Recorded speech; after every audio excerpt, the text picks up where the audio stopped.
Ça fait 8 ans que vous êtes là, vous n'avez toujours pas trouvé la formule. Par contre, tous les ans, on a le droit à cette raison à dire non, non, mais en fait, on ne va pas mettre plus d'argent parce qu'on a un super plan qui va remettre l'hôpital à flot. L'hôpital toujours pas à flot. Par contre, tous les ans, vous avez les excuses pour surtout ne pas mettre l'argent suffisamment. Et l'Ondam hospitalier en particulier a été bien revalorisé, il faut le dire. Alors, c'est jamais assez pour certains. On ne finance pas assez, toujours plus, toujours plus. Je rappellerai qu'il y a un rapport quand même de l'OCDE qui montre qu'on pourrait faire entre 20 et 25% d'économies dans le système de santé. L'Ondam a bien augmenté. Si on compte en nombre de milliards absolus, il y a beaucoup d'argent qui a été mis sur la table. On ne peut pas dire le contraire. Comment se fait-il que l'hôpital, dans sa généralité, soit chroniquement en déficit? Où est le problème? Alors que l'argent est donné. Chers collègues Lozana, ça ne peut pas prendre de dire aujourd'hui, mais en fait, il y a plein d'économies à faire. Vous n'avez pas proposé un seul amendement déjà pour qu'on puisse trouver les fameuses économies dont vous parlez, et ça ne prend pas quand ça fait 8 ans que vous êtes en responsabilité. La hausse des dépenses pour les hôpitaux et établissements de santé, la hausse mécanique, elle est de 4,5% par an. C'est le plancher, hein. C'est le plancher, c'est le minimum. Donc quand vous mettez en dessous, c'est-à-dire que vous êtes en dessous du plancher. Dans la projection qui nous est donnée,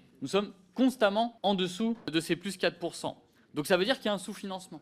Quand il y a 3,5 milliards d'euros de déficit pour les hôpitaux, quand 80% des EHPAD sont en déficit. Donc je ne vois pas comment avec cette projection, on va pouvoir remettre l'hôpital à flot.